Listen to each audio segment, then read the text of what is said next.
I'm one of these people that if I try to tell a joke, I start laughing mid-joke. Like I literally can't. I can't.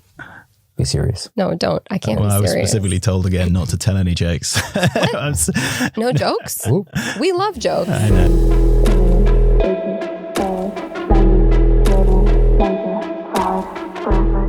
All right. Ladies and gentlemen, this is The Endgame, Israel's tech M&A podcast. I'm Sophia Tupolev in the studio with Zeevi Michel, our resident venture capitalist. Zeevi is a partner at Elaya, has founded and sold 2 tech companies, and has acquired many others as a senior corporate development executive. We're joined today by Josh Begner, head of private equity and M&A Israel for WTW. His company was founded in 1829, 196 years ago in London. Fun fact, now headquartered in New York and listed on the NASDAQ, publicly traded, with over 45,000 employees and offices in, get this, over 140 countries, including Israel. So welcome. We're so blessed that you're here with us today. Thank you for having me. It's great to be here. Wow. We're here to talk about the biggest risks that startups do not know can hurt them in an eventual transaction, what startups can do to reduce the most costly risks from day one. Looking forward to hearing about that. And insurance, of course, is there to help clean up the mess. But how do you prevent making those terrible mistakes in the first place? Plus, we have been promised, Zeevi, some horror stories, no names, of course, from our local market in Israel. So Josh, can you tell us about how you got into M&A? Sure. So how did I get into M&A? So I started off like many as an M&A lawyer. So I started my career about 15 years ago in London, where I grew up, working as a lawyer doing M&A deals globally, primarily in Europe, in the US, with at the time no Israel connection. It was just very much global M&A. And then I moved about 5 years ago from lawyering into the insurance side of M&A. And for content side of M&A, which we'll talk about, really has become a fundamental part of the M&A process globally over the last 15 years.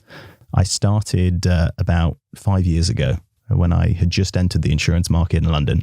And at the time, no M&A was really, M&A insurance was used in Israel. It just wasn't a thing. It really didn't exist.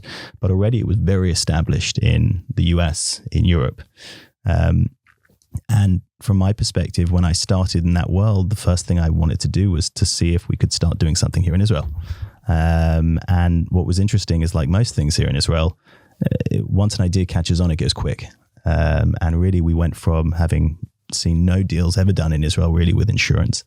In a space of 5 years, we were the first on the ground, but we now have competitors. We do lots and lots of deals every year, and we've seen this amazing growth in a very small period of time.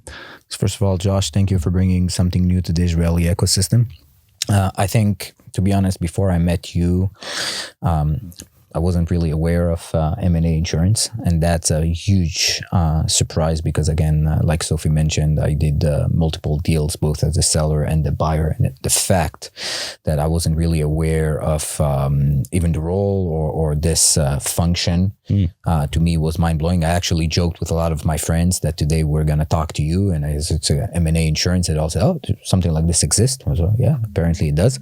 But this also goes to show what we've been advocating for the past couple of shows, which is the Israeli tech scene has shown tremendous progress in the last 10, 15 years in a lot of areas, but there is a lot of areas where we're still lagging behind. Investment bankers, the fact that in rounds and in M&A, we use them less than our counterparts in Europe and in the US.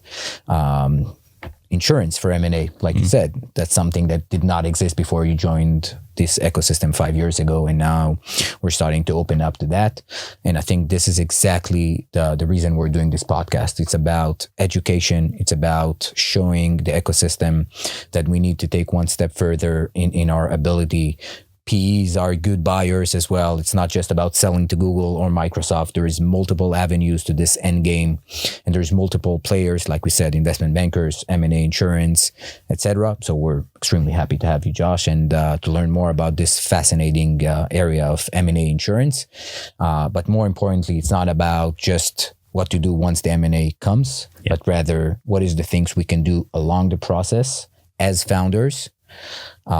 And I could share from my own experience about all the shitty things that we did, that I did, that probably would have prevented me from being one of your clients, but that's the idea. Last time we were in the studio with Sim Kovari, who is an M&A attorney over at Maytar. I believe you know Sim. Yeah, I do. Work together. We were talking about disclosures, skeletons in the closet, all these mistakes. And we learned that, ultimately all these mistakes end up being disclosures, right? And I guess those disclosures are something that you're then reading, right, as the insurer, right, looking at it. Can you just tell us what M&A insurance is? Sure. So M&A insurance is, I guess, conceptually the idea that a buyer and a seller should be able to take as much risk as possible away from each other and to put it onto a third party.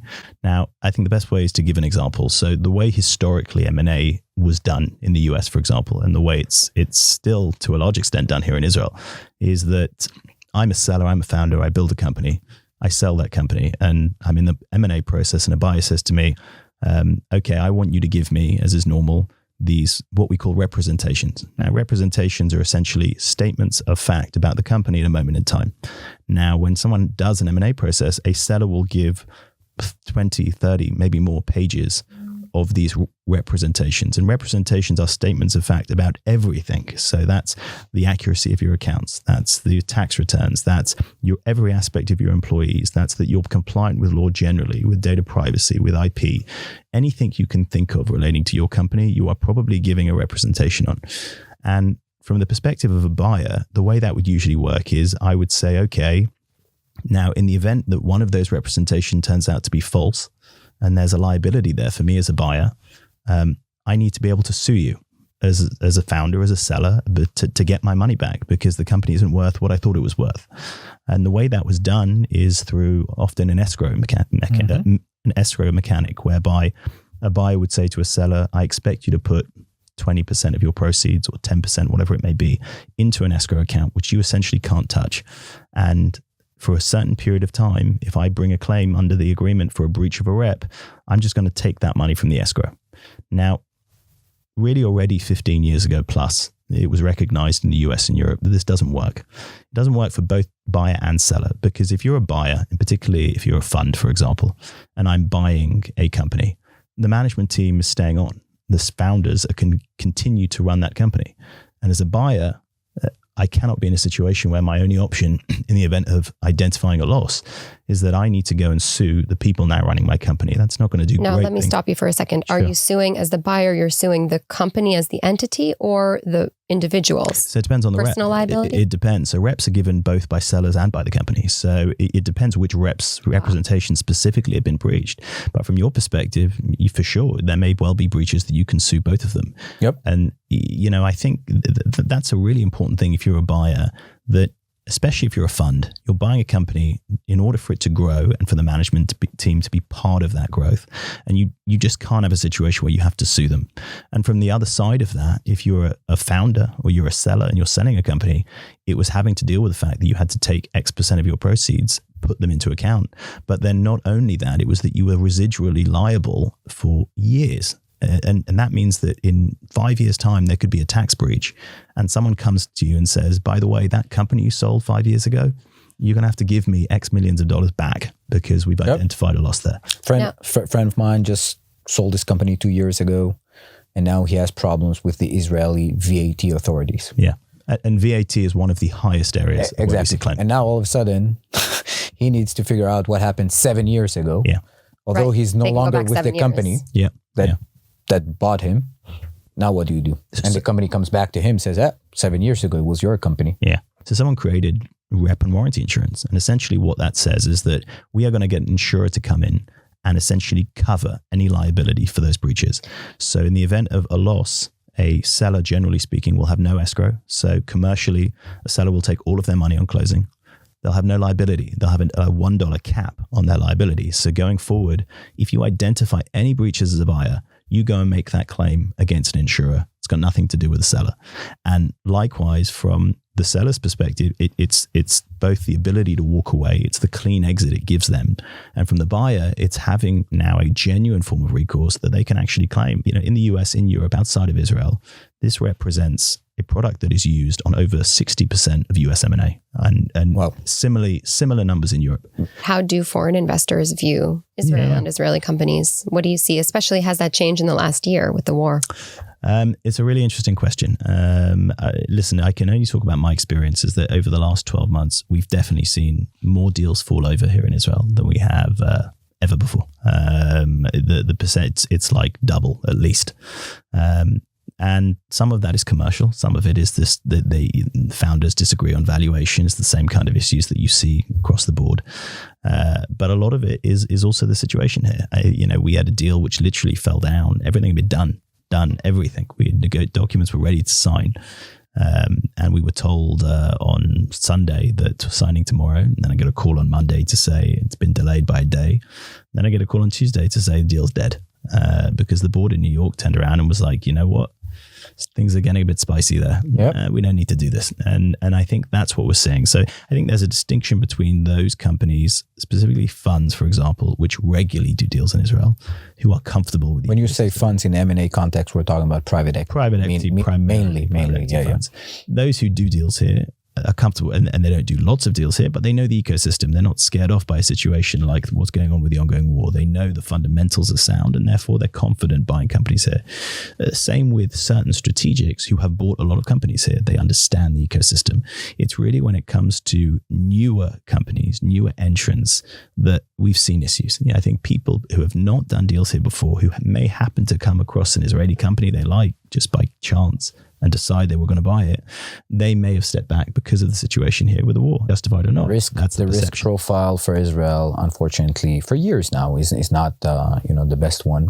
And just to share a story, in June 2014, I sold my first company. In August 2014 was an operation. I don't remember which name it was, but it was again sirens and alarms and whatnot. And we were in the process of doing the workflow sessions of to combine the companies and entities, etc. And while I was doing that, it was sirens. And then I needed to tell the guys, hey guys, I'm sorry, I need to step out because I need to go to whatever it is. They looked at me, they were shocked. Said, what do you mean? Sirens of what? Of what? First time I met the CEO, he said, by the way, if I knew that something like this could happen, I would never buy you. Like, I don't need to have this on me that all of a sudden I have employees in a country where, I'm located in Connecticut. Like it's all beautiful. There is goose running around. It's beautiful water. Why do I need to have this pressure? Now I'm responsible for you. I'm responsible for your life, your employees, etc. I don't want to have this upon myself. But again, with finance, it's all about risk. It's not personal. There is no, I don't think has nothing to do with who we are, rather about the fact that Israel in the past year is a very risky place, and finance and business, they don't go hand to hand with risk. Let me be Israeli here for a second. Sure. How much does this beautiful product cost me? Yeah. And second point is, who pays? Is it the seller? Is it the buyer? Is it half Dutch? I don't know how you want to call it. Like, who's taking the cost here of this? It's a pretty low cost. I mean, you're talking usually somewhere between 1% and 2% of the limit that you buy under a policy. So if you're buying $100 million company and you decide I'm going to take a $10 million policy to protect myself, it's somewhere between $100,000 and $200,000. So generally speaking, in the context of the overall deal value, is very low. Mm-hmm. Who pays is a really interesting question. So historically in the US and in Europe, it was very much a buyer paid product. Sellers, in particular in a competitive auction scenario, would turn around and say to bidders, you're going to take insurance, we're going to take zero liability, and you're going to pay for it. And that's exactly what it's going to be. And that was just the accepted position. In Israel, it's not so simple. People like to negotiate here. So here, and which I like, which is the way it should be. Here, there is much more, for me, it's been a fascinating experience because I've gone from a market like London, where this is hugely developed and there's lots of ways of doing things. And you come to Israel, where it's brand new. And because of that, when we started, people would say, well, what's the custom in Israel? What do we do on Israeli deals? And I'd say, well, whatever we want to do on Israeli deals, we're creating the product here. Mm-hmm. So whatever we think works. And that forces you to almost go back to first principles and actually question every aspect of everything we do. And one of those things is who pays. And in Israel, it's much more common to see it split 50-50 because there's a recognition that it benefits both parties. And actually, we do a lot of deals where the seller will pay, where companies will turn around and say, I'm selling my company. I don't want any liability. I don't want any residual, none, no escrow. I walk away clean. And for that, I'll pay for the policy. Yeah, but does that mean as a founder, you just say, all right, we'll just slap some insurance on it and away we go? Like, it sounds too easy. So what's the catch here? Again, so it's interesting. One of the first deals we did, I spoke to the lawyer on the buy side, and he says, the insurance should be covering all of these things, and it should be covering employment and data privacy. And I said to him, it usually does, but you guys haven't done any diligence around that. And he said, why do I need diligence? We've got insurance. And that kind of is the fundamental misunderstanding, which I think has taken a little bit of time for people to understand and get used to here. That insurance is not a replacement for diligence. It doesn't stop you having to do a fulsome customary diligence process. And it doesn't stop fulsome disclosure. Insurance almost sits on the outside. The idea is you should run your deal in a normal way. And we will sit on the outside as insurance and then step in to take on that risk and that coverage. And I think what people need to remember is that the insurers, they are, I always say we are M&A people who happen to work in insurance. We're not insurance people. And because of that, everyone who does what we do, I'm on the broker side, but everyone who does the broker side, the insurer side, are almost exclusively former lawyers, bankers, financial advisors. They're people who understand M&A. So they know when a proper process is being done, and they can tell. So they will look at a process critically to really understand, is the disclosure fulsome? Is it a serious process? And they know what they're looking at. And I think, again, that's something we've learned in this market over time, that we really need to make sure that people understand that insurance doesn't replace you doing the work. It doesn't replace you disclosing properly. It's part of that process. I think for founders, and again, the Israeli audience, it's very similar when you go and you do a car insurance. Car insurance, they will say, if you don't have Ituran, we don't insure you. Yeah. So that's the equivalent. Basically, you can't really say, okay, I have the insurance, buyer or seller, I don't care about everything. Yeah. You need to have a minimal things that you're going over the Ituran. Yeah. And after that, then we could actually be insurable, or whatever the word is. 100%. Yeah. And actually, according to your own data, I like you because you brought a lot of data to me, some proprietary data. I make sure I'm in control of my data. This is great. I mean, I know that you're representing that this is all factually accurate. But it says here that the top breach types in 2023 were tax, financial statements, compliance. What are those breaches like? What are we talking about here? So when clients come to me and say, what's really the most important? Well, we know that the vast majority of claims is in relation to your financial position, your accounts, the compliance of accounts, and your tax. So what advice would you give an early stage founder in order not to be in the end game at breach of those? Everybody, theoretically, everybody's using the big four for their audited accounts, especially if you have VCs on board. If you have VCs on board, you won't be able to go to Moshe and Banav and ask for your financial, reports. You'll need to have them audited by one of the big fours. So you're saying that there is a chance, or we know there is a chance, that the big four, you have audited reports from the big four that eventually you might have problems with. For sure. Well, listen, we know, statistically, we know that one of the, probably the biggest payer of insurance from the M&A insurance world in the US reported in 2023, 90% of the loss they paid out related to companies with audited accounts. So we know that just because you have audited accounts doesn't suddenly mean that there is no risk of any breaches. So you remember, when you think about your big four, they're all excellent, but they only have the information you give them. True. And so from their perspective, a lot of it isn't necessarily about just getting the big four. It's about the actual compliance you have internally, because the information you pass them is what they will use to then put together your accounts. But actually, if you miss out certain information, not on purpose, by accident, if certain information isn't included, it doesn't get put into your accounts. And when you think about that from a valuation standpoint, if people are then doing, for example, a valuation on an EBITDA multiple basis, you're talking about potentially big losses there. And, I can give you an example of one of the claims we saw, and this is accounts, but also material contracts, because it all goes together. We did a claim on behalf of a client a couple of years ago in Israel, where were given the list of top customers, and in the data room, this is disclosed. This is the revenue. It's all been built into the financials and the valuation. And it turned out that one of the customers, which had a kind of annual about $3 million, had actually terminated. But it was not fraudulent. They didn't realize it got lost somewhere, that had happened. And the result of that, you had a 10 times EBITDA multiple on that deal. So the buyer comes to us and says, we have a $30 million hole in our valuation here. Now, the seller's freaking out because they don't want to pay $30 million. And we managed to get that paid out under the insurance. From your experience, how many times it's actually by mistake, and how many times it's have been lost. Because we hear a lot of stories in Israel recently, unfortunately a few, but then the US, we hear a lot of stories about, fraudulent accounts, revenues not being correct, users count not being correct. And obviously, like you said, the M&A process is heavily reliant on EBITDA multiplier, revenue multiplier, user, if you're more of a consumer based, so you go with the user accounts, etc. So from your experience, how many times it's by mistake, and so how many times it's shitat matzliach, as we call it in Israel? Let's try. Maybe nobody's gonna pay attention. Worst case, etc. Listen, I think that there's a curve, isn't there? And at the top of it, you have fraudulent, and then the other side, everything's okay, and then there's everything in the middle. And 99% falls probably somewhere in the middle. There's a big publicly reported Israeli deal, which people can. I won't mention the name, but this was not an insured deal. This is a publicly reported deal in the Israeli press from a couple of years ago about a large Israeli company buying a drug company in South America. It turned out that the infrastructure and the assets were basically completely different from what had been portrayed in the regulatory filings. They sued for fraud in the relevant courts and they lost.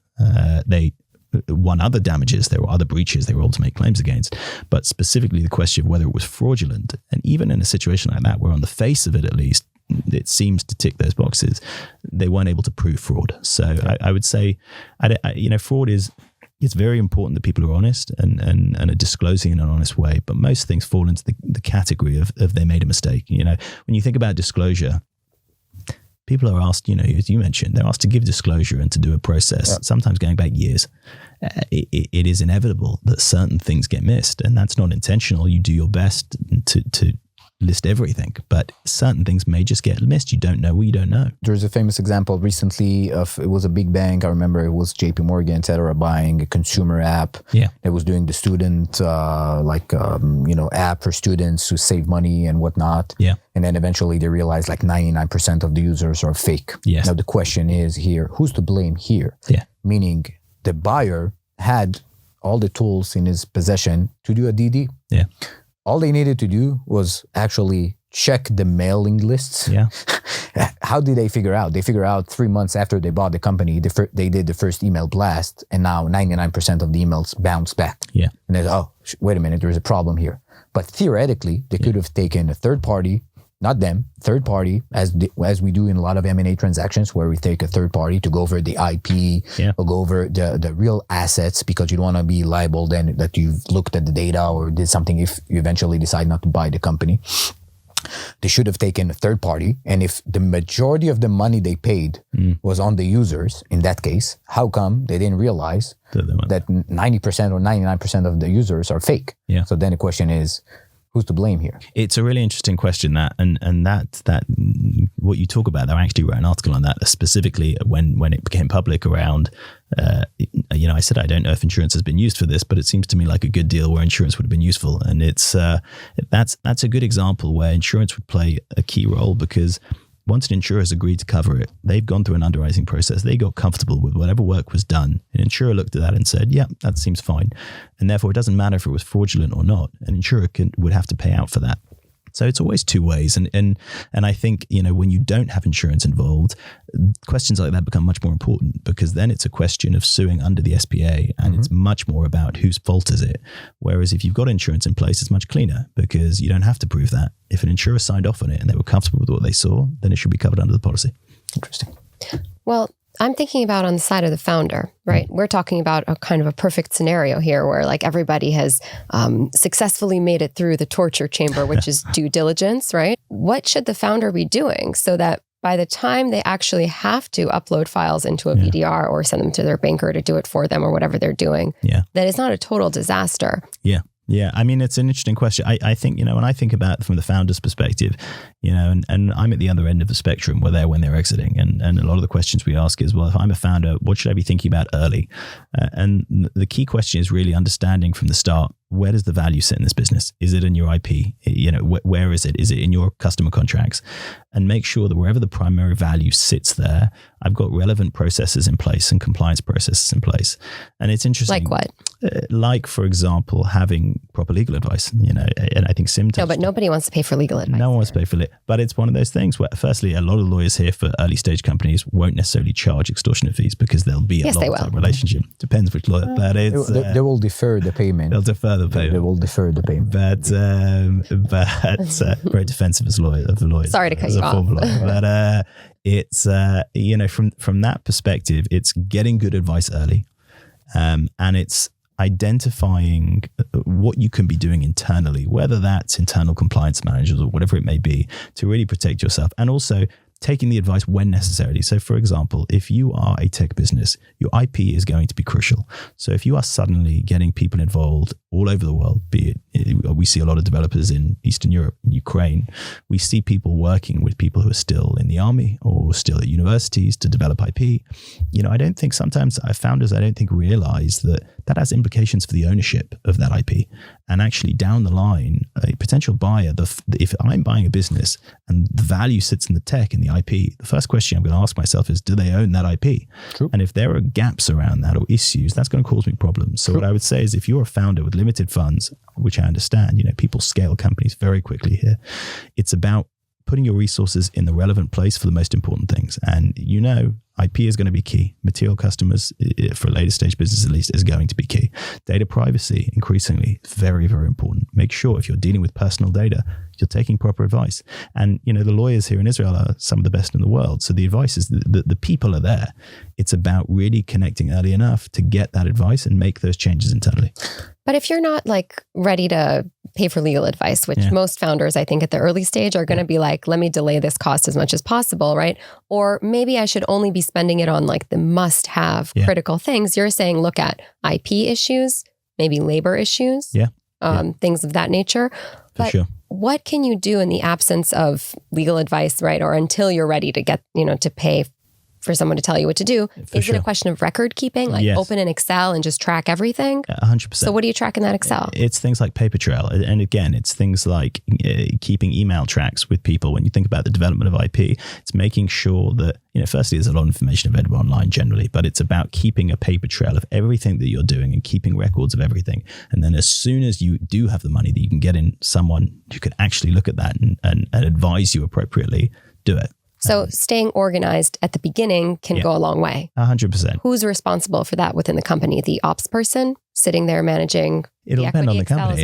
Again, it'll depend on the company, and I think it'd be interesting to hear from your perspective. You get these companies, these guys come out of the army, and pretty quickly it's they're scaling these companies. Yes. The problem is this. First of all, we don't want to scare people and founders to become paranoid about what they do, because they could be more organized, though. That's true, but in general. But the point is this. The reason, and I think there is a question about the risk-taking profile of the Israeli founders versus...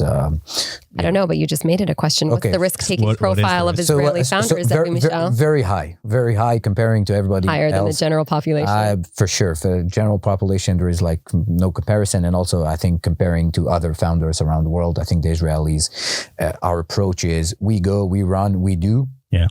Let's ask questions later. Let's figure out things later. I agree that we need to be much more organized. And the points that you mentioned about having employees working from all over the world, having your friend shipping in while he's still in the army and working on his private computer and then shipping it on GitHub or whatever, that's a problem. So I think the tip number one that I'm taking from the conversation right now is protect your most important asset. Yeah. And in the case of tech companies, early stage, it's the IP. And this is a place where even if you can't afford legal advice, if you can't afford things like that, at least be aware that those actions you're taking is extremely important. They could bite you in the ass a year from now, 2 years from now, 10 years from now. Yeah. An employee that worked for you 10 years ago could sue you because you didn't pay him properly. Or more importantly, the IP all of a sudden is not really yours because the guy worked for Google and he worked from his Google computer and he helped you as a side gig or whatever, didn't get paid, but now all of a sudden you have issues. So I think the number one priority that we want to take from here is protect your most important asset. And in our case, tech founders, it's all about the IP. 100%. And do whatever it takes to protect your IP. And it just doesn't go just with people working for you. It's open source. Therefore, we use a lot of open source libraries. We talked about this. You use open source libraries. Open source libraries has different agreements. Some are commercial, you're allowed to use them. Some are purely educational, you're not allowed to use them. So since we are working and we're creating an MVP and we're creating a beta and whatever, at some point, once you get to production and somebody's paying, hence becoming commercial, this is the place where you need to revisit whatever you did and say, am I compliant? Yeah. Am I doing the right thing? Now, again, it's not that difficult. By the way, there's companies doing it for you. You can just run an audit on it doesn't cost a lot of money. You run an audit, it sees which open source libraries you're using. This is what I used to do as... Is that Black Duck? Yeah, for instance, as the buy side. I used to run this audit, see what they're using, and see if there is any problematic open source libraries that they're currently using. And if there is, then it's a problem because it's very hard to go and defend. But the earlier you know about the better. Exactly. That's, So this is the fact. Be aware of that. Yeah. And at least make a cautious decision of, you're using something that might be problematic, at least you're aware. Right now, I think a lot of the founders, they're not aware of the risk of using this. They're not aware of the risk of using their friend, helping them QAing something that might potentially then become problematic. So the number one priority, protect your number one asset, which is, in our case, again, we're talking about tech M&A. We're not talking about pharma, etc. We're talking about your IP. And in the case of those companies, is the code. This is what they have at the end of the day. So code needs to be heavily protected, heavily secured. Everything should be signed. And if you didn't sign the right contracts with your employees, at some point, you did your round A, you did your seed, go back and retrospective, do everything in order to make sure that once you are getting to the point where you have the data room, the VDR, everything is there. You have a nice folder, says agreements with all employees, and everything is secured and everything is set. I think it would be helpful to just go through what's that checklist, even if it's just a few things. Yeah. In terms of the actual issues that you identify in terms of different... So you're saying agreements with anybody who, if you're saying, let's just focus on IP, the code, right? We're saying, look at the agreements of everybody who's worked on that code. Correct. Who's actually touched the code or somehow modified it or worked on it. What machines were they using and et cetera, right? What I would say as well is that it's important to remember that flagging things early is part of that. People understand that when you start a company and it goes very, very quickly, buyers understand that you're not going to do everything perfectly. No buyer expects, when a big private equity fund comes and buys an Israeli company, they don't expect that on day one you were exactly perfect. The important thing is, though, by flagging issues early, as and when you get to the state, you talk about when you have the money to then get a lawyer involved, to really get the people involved to start looking at all of the business that you do. The Black Duck, for example, do it as early as you can and get people to do that audit, to come in and look at what you've done, because by doing it early, you can usually fix things. There's very few things which, if you know early, you can't fix. And especially if you talk about ownership, for example, you can get relevant people to sign the relevant documents to make sure that there's no claim of ownership. Now, that's going to be much easier to do if it's a small group of people than if you're talking about a very large group of developers sitting in Ukraine or wherever they may be. So again, the earlier you get people involved who are experts in the field, who can look at what you've done, give you an analysis as to where the issues may be, and tell you how to fix those issues. And provided you do that, then you're going to be much, much better off later on. It's founders being aware enough to say, okay, we've developed enough to this stage. And actually, let's take a look at our processes and really identify the most high value items. I still think when you're saying process, though, I get what you're saying, but to me, it still sounds a little bit vague. I want to get a little bit more concrete. What is the process is? Because from what I understood from talking to you initially, it was that you don't necessarily have to do everything right and buy the book when you're not going to, and everybody's going to make mistakes. But how can you at least show goodwill that you have been thinking about this and this isn't just something you completely ignored?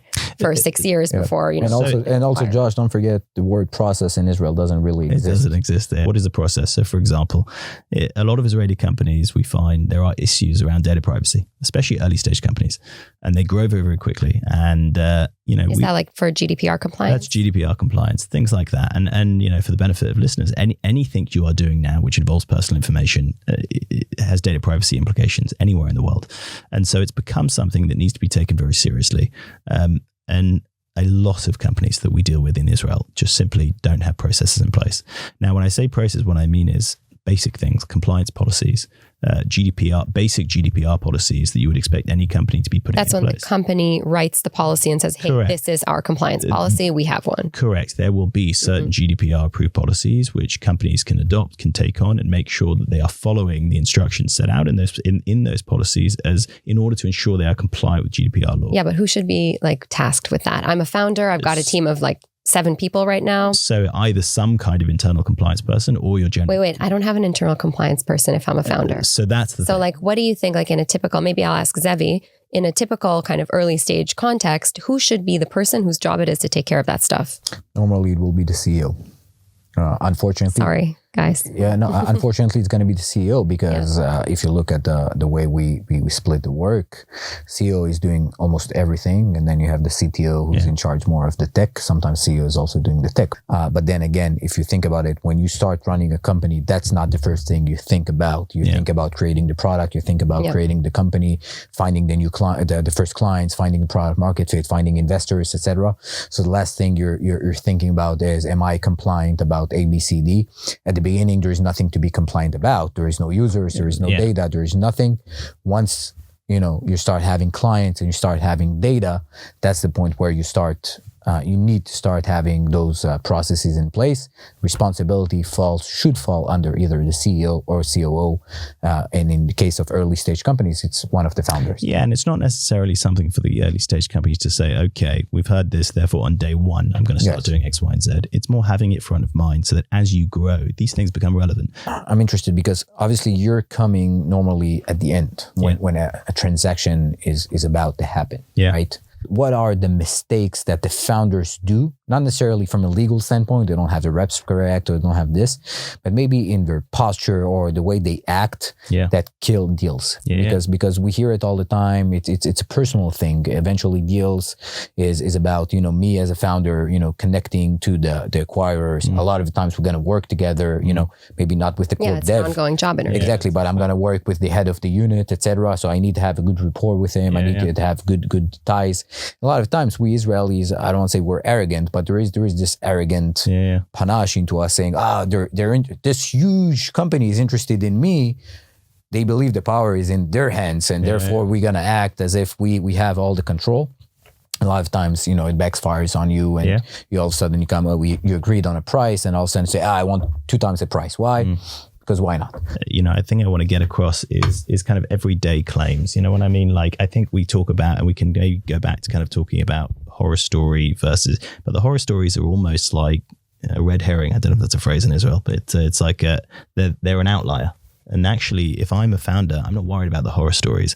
I'm worried about the everyday things. I'm worried about the guy who just had to pay $10 million because there was a VAT issue, which he didn't know about, and it's not his fault. There just happened to be an issue.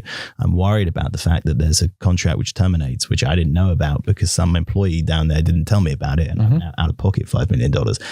That's the type of thing. I'm worried that, my employment team isn't properly paying rest days for Shabbat or whatever it may be, and the bonuses, and they're not calculating vacation right. Yep. And the result of that is millions of dollars out of pocket for us.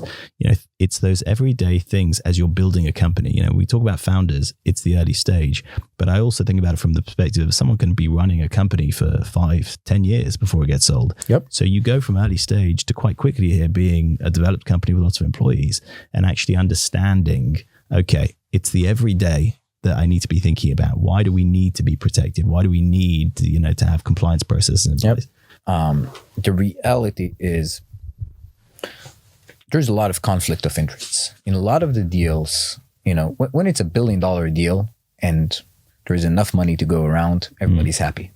Then, you can sort out anything, literally anything.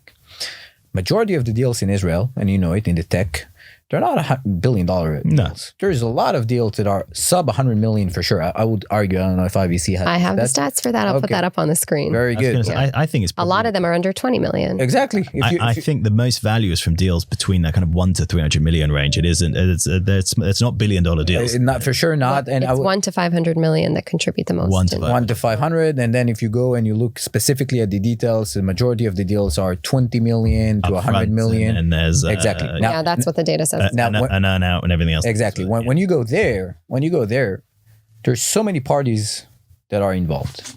Once I became a VC, all of a sudden I realized there is other people on the cap table that are not the founders and not the acquirers. And all of a sudden you start seeing, wait a minute, the founder is doing a life-changing event for him, whatever, taking $2, $3, $4, $5 million. Yeah. But he's fucking us over as the investors who believed in him and trusted him, etc.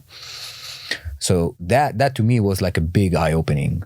Once, like I said, I did it as the seller, I did it as the buyer. All of a sudden I was the VC, and I said, but wait a minute, like the guy literally just, he's doing all the tricks that I might have used, when I was in his place. So for me, it was all about the fact that, this is a subject people do not speak enough about. M&As in general doesn't matter if you raise already $100 million, but if you were never in the process, doesn't mean you know what you're doing in an M&A. By the way, even if you did one M&A transaction, doesn't mean you're an expert in M&As. Yeah. There's so much you still don't know about, and there's so much in the nuances of things that you could optimize for you, even in the small transactions. And at the end of the day, I think, majority of deals are small deals. They're very good deals pending. There wasn't a lot of institutional money involved, but if there is a lot of institutional money involved, and hence the 2021 problem, there's a lot of deals happening right now. And, at the end of the day, you can call them bad deals. But that's a reality. At the end of the day, a lot of money was raised. And if the company is being bought for less of the amount of money that was raised to, then who should make the money? The founder or the investors? If you actually use $100 million as the cutoff of Q1 to Q3 this year, you had, if I'm doing my math correctly, 67 deals were under 100. Of course. And 8 were over. Of course. There was obviously 2 mega deals. Of course. Over $1 billion. Obviously, Josh, a lot of the times he's involved is the larger deals, etc. Often, but more and more it's the smaller deals as well. But yeah, absolutely. It's those large deals skew the numbers. So, we were talking about this earlier off air, weren't we? It's this idea that if you just look at the numbers, it doesn't really tell the story, because it's when you look at the funding rounds that have gone, and then you see that one company's done $1 billion plus funding round. Well, that skews the numbers for the money raised over that quarter, doesn't it? Yeah, so IVC talks about that actually. So you have to take that out if you want to. You actually have to normalize for it. There's a lot of transactions you need to take out. Also, let's not forget tech M&A sometimes also include pharma and also includes bio, includes types of companies that, let's be honest, again, no offense to those guys, it's not the norm of our typical audience. Most of our audiences are software founders, sometimes maybe hardware, God knows why. But it would be interesting to hear from some of those other industries as well, though. True, maybe but that's less of our, again, don't forget, it's a different type of investors. It's not the same VCs. Pharma and bio, it's different type of investors, different types of acquirers as well. Different types. A lot more IPOs. A lot more IPOs. They do. So it's just completely different dynamics. And do you think that there's still, we talk about IPOs, and when I first came here in 2021, everyone was IPO. That's what everyone wanted. Yep, SPACs. SPACs, everything that went through it. And you look at the numbers. I mean, I think I read that there were 210 IPOs for Israeli companies in 2021. I think there were 4 this year so far. I mean, it gives you that's a bit of a difference. According to IVC, which is, the leading and from what I understand, the only provider of data on the Israeli market, especially when it comes to the end game, Q1 to Q3 24 was another weak period for Israeli high tech entering public capital markets. The valuations were low and conditions unfavorable, preventing this exit vehicle from being worth exploring for the time being.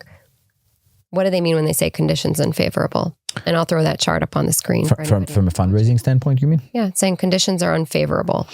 Again, valuations went down all over the world. I think, again, if we put aside a few outlier verticals like cyber in Israel, obviously, and, in our last year, anything to do with Gen AI that are getting huge premiums. That's cyber and Gen AI are getting huge premiums. I think all the rest of the verticals basically went down to their real numbers. Okay, if you look at the stocks, matrix of the SaaS companies, they went down from at the peak being trading at 20, 30, 40x, publicly trading at 20, 30x, going back to 6, 7.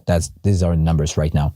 So this has also implication on the private market. At the end of the day, if companies were raising at 100x the revenues, 50x the revenues, now at Series A, Series B here in Israel, things that are not to do with cyber or Gen AI, that are getting the coolness factor or the sexiness factor, prices are going down, and they're going back down to what I believe is a real reality. Companies should not be trading at 50x the revenues, not even early stage.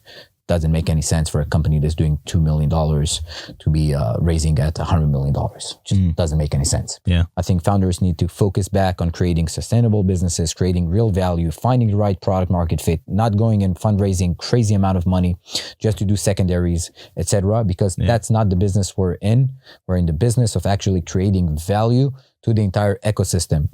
First and foremost, Over your clients. Yes, your clients that are actually getting a product they need and they want to pay for it, for your employees, for their options to be worth something, for you as the founder, and then eventually the buyer and the investors. That's a good outcome for everybody. And 2021 just pushed us into the wrong territory, and also the belief for founders that everything is so easy to go and raise my next $20 million round, even though I didn't prove anything. It's so easy to go and raise my next $50 million round, although I didn't prove anything. That just shouldn't have happened.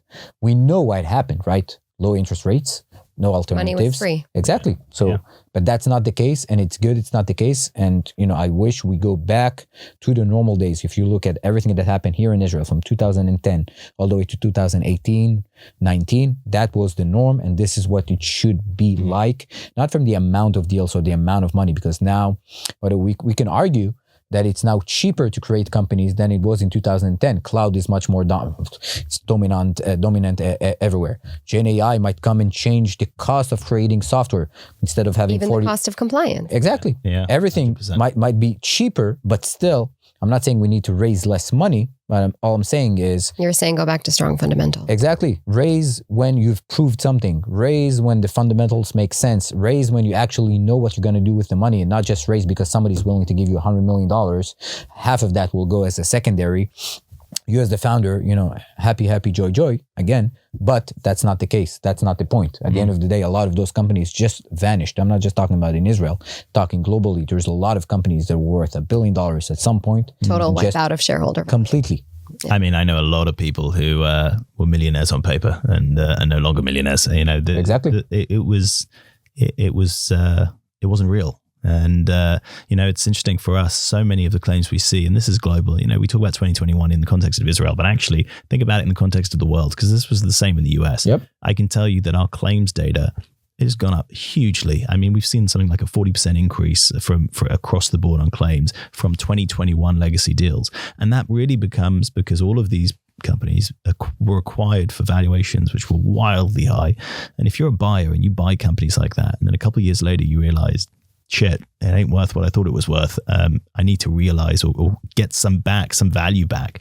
Well, the way of doing that is to try and make claims. It's to go, in this case, it's against the insurance policy. If you don't have insurance, it's to sue the sellers themselves, but it's to try and claw back some of the value that you spent on these legacy companies. So when we think about massive valuation, it's great, but only if the company is actually worth that. If not, there could be problems down the line. I'm all for having companies worth billions of dollars.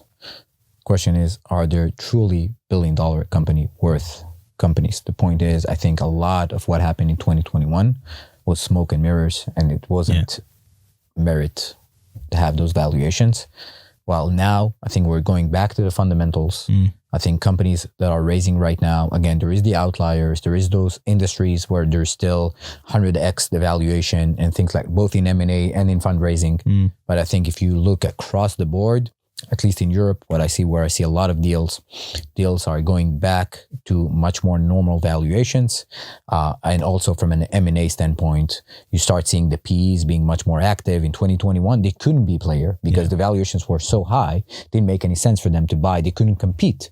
Well, now they're back in the game and they drive the prices according to what they see fit from a business standpoint, as it should be.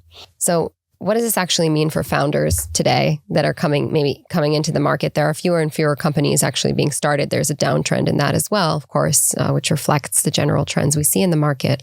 But if you're a founder, let's be optimistic. You're starting a company today in tech. We're not going to go outside of tech. Or maybe it's your second time around at the rodeo. What does all of this conversation actually mean for you? Josh, let me ask you, kind of what are the things that you need to keep in mind today as you, in this new reality, right, where money is no longer free and you have kind of a set number of end games that you can pursue? What does that all mean for you? I think what it means is if you're a founder today and you're starting a company, or you started a company and you're in the middle of your journey and you're building it over a period of time, that there are things to be conscious of, which and being conscious of those things will protect yourself down the line. And that, I think in particular about things like, as we talked about, understanding where does the key value point sit. So we mentioned the IP. If your business is a tech business, your IP is your key. So make sure your IP is protected properly. As and when you identify issues, flag those issues, flag them quickly. Because the sooner you flag something, the sooner you can deal with it. And if you deal with it, which you can almost deal with anything, then when you get to an exit point, it won't be an issue. The issues are when you then wait, you don't deal with it, you get to an exit, and either you don't remember about this issue or you do remember and you've then got a real problem and you need to somehow deal with it in the structuring of the deal, that it becomes much more problematic. So I think for me, it's about founders just being more alive to the risks that may exist when they do an exit and conscious of that. And that's flagging early, that's understanding the value of your business, that's getting good advisors when you can. And, I can't stress enough the importance of your lawyers in respect of this. Sim talked about this last episode, but they really are absolutely fundamental, especially in Israel when they get involved with you so early. Mm-hmm. And I think finally, it's think about the perspective of a buyer. As early as you possibly can, really try and put yourself in their shoes. If I'm looking to sell my company in 4 or 5 years, and I think most founders have some kind of end game, they're thinking about an exit down the line. Try and think, if I was the buyer, what would I care about? If I was looking at this business, what matters most to me? And maybe it's as I say, the IP or the contract, whatever it may be, but really try and think from their side. What do I care about? And make sure those areas are the areas that are most protected. Because as we said, when a buyer comes in, they don't expect things to be perfect. They understand that companies scale quickly and there's going to be aspects where things don't align as they should. But really, all they care about are those key areas of value that really impact what they themselves pay for that business. And that's the key. Focus on your value points and make sure you're getting good protection as soon as you can. And Zeevi, I'd actually ask you the same thing. Advice for founders who are now in the middle of this journey. So again, I go back to what I said in all the episodes. First thing, it's not only about raising money from VCs. It's not only about being acquired by the strategics. There's different types of acquirers, and therefore it requires different types of journeys. And as a founder, there is no shame of selling a company for $20 million after 2 years or 3 years of working, while you still own like 80% of the cap table or whatever, 50% of the cap table. So choosing the right path for what is it that you built is extremely important, even today, and even more today, because money is not free. And I think a lot of the founders in the last couple of years has been, illusionating or dreaming because the money was free, and therefore they thought their business is a VC-backed worthy business where eventually there's going to be a strategic coming and buying them. And I think when you start a company right now, really think about what is it you want to build, what is it that you want to create, and also the time frame. So it's all about choosing the right path for you. And my ask to my fellow entrepreneurs here in Israel: don't be Israeli, don't be cheap. Use the investment bankers. You're going to be able to create more value. Use types of services like the companies of Josh, etc., to actually free up and be with peace of the transaction. All right, I think we can wrap. Thank you so much for joining us for this episode of The Endgame, Israel's tech M&A podcast that is mergers and acquisitions. Rechishot and Mizugim. Yeah, next episode I have to practice my Hebrew. This one we were graciously allowed to speak English by our main shareholder. Rage, money, power,